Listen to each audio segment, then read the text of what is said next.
Ohio was once the heartland of a vast and complex interconnected society that today we call the Hopewell. There were once thousands of mounds and earthworks attributed to the Hopewell people. Today, only a few hundred remain, many of which deteriorated due to plowing and construction. Hopewell was not the name that these people gave themselves. Instead, it comes from the name of the farmer who owned the land where part of an earthwork was excavated in 1891. Soon after this initial discovery, more and more research was done on these mounds and earthworks, and archaeologists were able to find some similarities between them, and thus the idea of a unified Hopewell culture was born. The most famous practice of the Hopewell people were their massive earthworks. Dozens of these earthworks scattered the Scioto and Muskingum rivers and their tributaries. Some of the most interesting earthworks are in Newark, Ohio on the Licking River, which is a tributary to the Muskingum.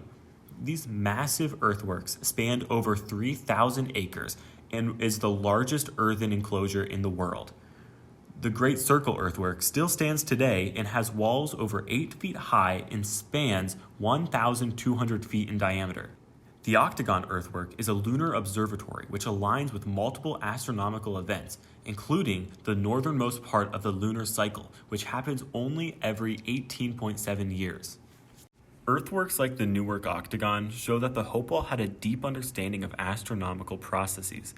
It also provides insight into their religious and cultural beliefs, as it is believed that these mounds were built for religious reasons. Unfortunately, many of these earthworks have been destroyed to build roads, houses, and other modern developments. For example, here's a picture of the Octagon earthwork, which now has a golf course directly on top of it. A great way we can look back into time and better understand the Hopewell culture is through the objects that they've left behind. So now we are going to look at the Mound City earthworks in Chillicothe, Ohio. The site is much smaller in size than most other Hopewell earthworks, only about as big as a football field, but its significance lies under the mounds. Thousands of objects were uncovered during excavations of the 25 mounds that make up Mound City. These objects were highly ornate and made of exotic materials. It is clear that these objects were crafted by skilled artisans. These objects were all found in ceremonial or burial mounds, suggesting that the thing depicted in these objects have some sort of cultural or religious significance. There was a wide range of materials that these objects were made from. The copper in these effigies came all the way from Lake Superior. This whelk shell turned into a ceremonial drinking vessel came from southern Florida. Fossilized shark teeth used for a necklace or some other form of ornamentation came from the Chesapeake Bay. And amazingly, the obsidian that made these blades came all the way from Yellowstone and even western Idaho. The question on how these materials made it to central Ohio is still up for debate, but the leading theory is that they were brought by an individual as part of a ceremonial practice, and they were left at these burial mounds as offerings for the dead. These earthworks were strictly for religious gatherings. Nobody lived inside the earthworks. But outside these earthworks, for miles the riverbanks were scattered with small settlements, usually only consisting of 1 or 2 families. These settlements sustained themselves through hunting, gathering, and agriculture. Hopewell farmers would grow sunflower, squash, and goosefoot, an early domestication of quinoa. The last evidence of the Hopewell people dates to around the year 500, so the question is, where did these people go and what caused their disappearance?